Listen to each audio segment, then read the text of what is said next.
This is the Pixel 10 Pro, new processor, G2 and even more Gemini, but still the same design and hardware as last year. Many are saying this year's Pixel 10 Pro is perfect, but after using the Pixel 10 Pro for the past few days, I have to say it's complicated. Because this year Google did something I never thought possible, they made a Pixel that's almost boring. But before you click away, this might be exactly what Google needed. So is this really the smartest smartphone with the best software you can buy, or are you just buying the typical Pixel problems in a shiny new body once again? Let's go. Now we could spend 5 minutes talking about the design, but for once let's start with the camera. Unlike the regular Pixel 10, the Pro uses the exact same camera hardware as last year. Is that bad? Well, not necessarily. The camera was already very good last year, and this year Google is getting even more out of it thanks to new software. What impressed me the most, for example, was the zoom. Guess how far I was from the subject? Yeah, this is actually 100x zoom, same here. Google calls this ProRes zoom, and what the on-device AI pulls out of these images is truly impressive. I would even say this is the best camera zoom we will see in 2025. But of course, in everyday life you don't necessarily take 100x zoom photos all the time, so let's look at some more everyday examples. And as you can see, they look fantastic too. While some brands overload their photos with almost artificial colors, Google sticks to what a camera should do: capture reality as naturally as possible. The selfie camera is also very good at 42 megapixels, and skin tones are always perfect on Pixel devices anyway. Like every year, the rule is you can just point and shoot and you know you will get a good picture.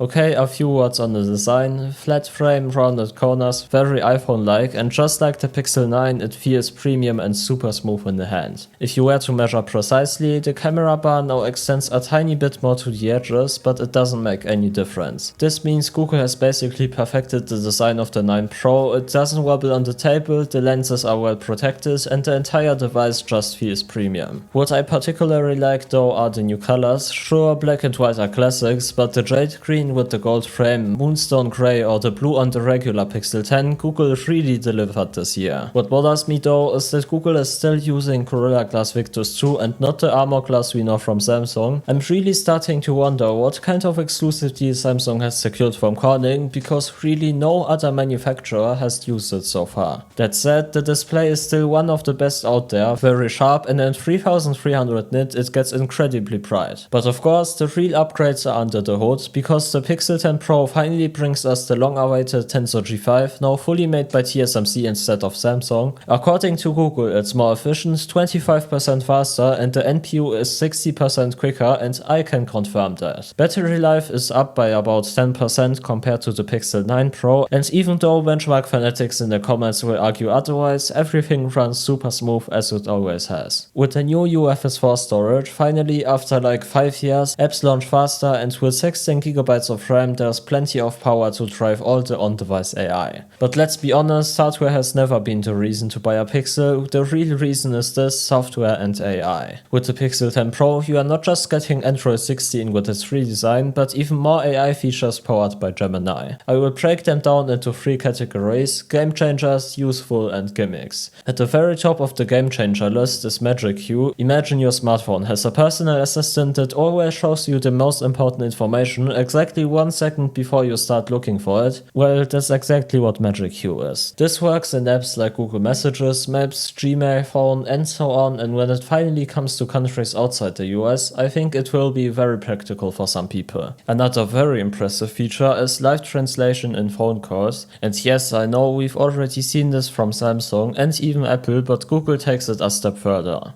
Not only is it translated in the voice of each speaker, but even emotions and accents are generated in real time and on device. The last really useful feature in everyday life is editing via text or voice in Google Photos. Now you just say brighten the photo and remove the pen and it just works. I think this will make me use the editing features more often again. In the OK category for me is Auto Best Take. I've always liked this feature, and if you take a lot of family or group photos, it's a real game changer, but it's not so new and impressive that I would put it in the best category. And finally, the gimmick Camera Coach. Basically, Gemini tells you how to adjust your perspective or zoom in real time. Nice idea for beginners or my grandma, but realistically, who is going to spend 30 seconds following AI instructions for one photo? Still, overall, Gemini is by far the smartest assistant on on any phone right now, backed by years of other Pixel features like now playing, call screening, spam detection, sound eraser, and 100 other features I can't all mention here. So yes, this is definitely the smartest smartphone on the market. One area where older Pixel devices were good, but nothing special was the battery. Here's good news. Finally, a silicon carbon battery has been installed. No, of course it hasn't.